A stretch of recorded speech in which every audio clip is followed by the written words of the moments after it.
What's going on, everyone? So welcome to my latest video. This is part of a series where I focus on Academy Award Best Picture nominees from a certain year and rank them from worst to best. Done such years in the past, such as the 1990s, 2000s, 2010s, 2020s, and then currently I am working my way through the 1980s. I've done 1980, 81, 82, 83, 84, and you clicked on this video, so you know this time around I'm doing the 1985 Academy Award Best Picture nominees and ranking them from worst to best. Now, this was a year where there was 5 Best Picture nominees, so I'll be ranking it from 5 being the worst to 1 being the best, and of course, my humble opinion. And as always, keep in mind, my ranking will differ from yours, and that's what's great about these rankings, is that film is subjective. So I will very much so looking forward to seeing your ranking in the comment section down below. And as a heads up, this is definitely going to be a list in terms of the order that might be controversial, so just giving you guys a heads up. But anyways, guys, enough exposition. Let's get started. So kicking things off, my number 5, we have Prizzi's Honor. This is the film that stars Jack Nicholson and is directed by John Huston, the same director that did The Treasures of the Sierra Madre. And I didn't like it. I really didn't like it. In fact, I struggled mightily with this film. I thought for sure going into this film that it would be probably my number 4 or my number 3 slot. So I was very surprised that I liked this the least of all these nominees. It's just not that interesting in terms of the story, the characters, the pacing. I will say the costume design is nice. But even Jack Nicholson, who usually brings so much energy to, every film that he's in, just seemed so bored. It was surprising. He seemed so bored with this film. And honestly, that's how I felt watching it. So again, quite surprised by it. But yeah, Prizzi's Honor, it's my number 5. And honestly, my number 4, which is next, my number 4 is a film that I thought for sure would take the number 5 slot, without a doubt. But here we are. My number 4 is Out of Africa.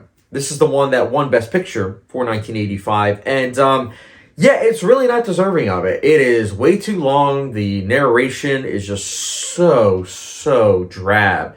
The acting is fine. The cinematography is fine. But this is just such an overlong, poorly paced, unnecessarily narrated movie that is a slog to get through. I only saw it once, and that was enough. And the fact that it won Best Picture is really mind-blowing to me. Although, keeping an open mind, if you are watching this video and you really liked Out of Africa, I genuinely want to hear your thoughts as to why you felt this should have won Best Picture. I want to hear your thoughts because watching it now, it's kind of crazy that it won Best Picture over these other 3 that I will be naming. But yeah, really didn't like Out of Africa, and that's why it's my number 4.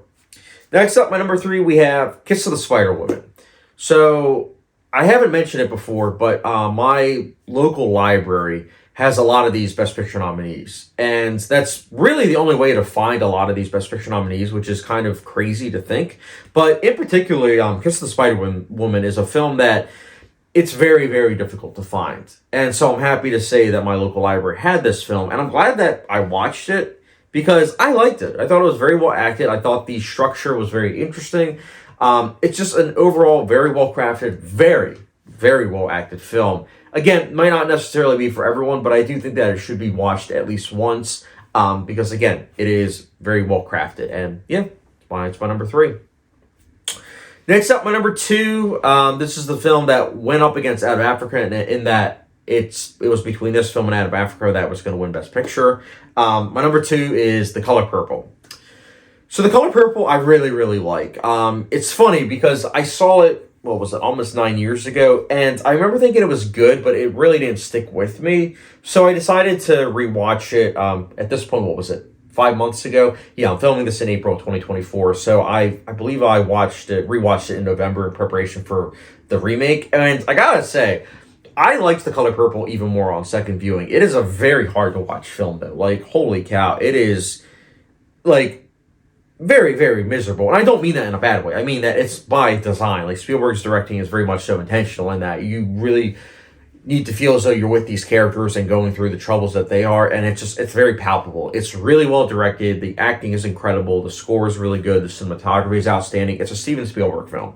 It is really good. I would highly recommend it, although I can see this being a film that people only want to watch once because, again, it is quite difficult to watch with the content, but it's very much so a film that is a necessity, which is why, like, when you look back in time and you see Out of Africa versus Color Purple, I don't even think it's a question as to which is objectively better. It's more so also which should have won Best Picture. Now, I know I'm saying this even though The Color Purple isn't my number one, and that's only because I'll get into that in a second. But I do think that if these are the two films that you're, going against in terms of like voting at the Oscars, The Color Purple I think should have won over Out of Africa. But alas, historically that did not happen, unfortunately. But yeah, I really like The Color Purple. That's why it was my number two. Next up, my number one. This is a film that I rewatched around the same time as The Color Purple in November of last year. And that movie is Witness. It is a Peter Weir film, same director that did The Truman Show, Master and Commandeer. It stars Harrison Ford. This is a film that I watched for the first time in 2018, and I really liked it. But upon rewatching, I liked it even more. I think it is a great film.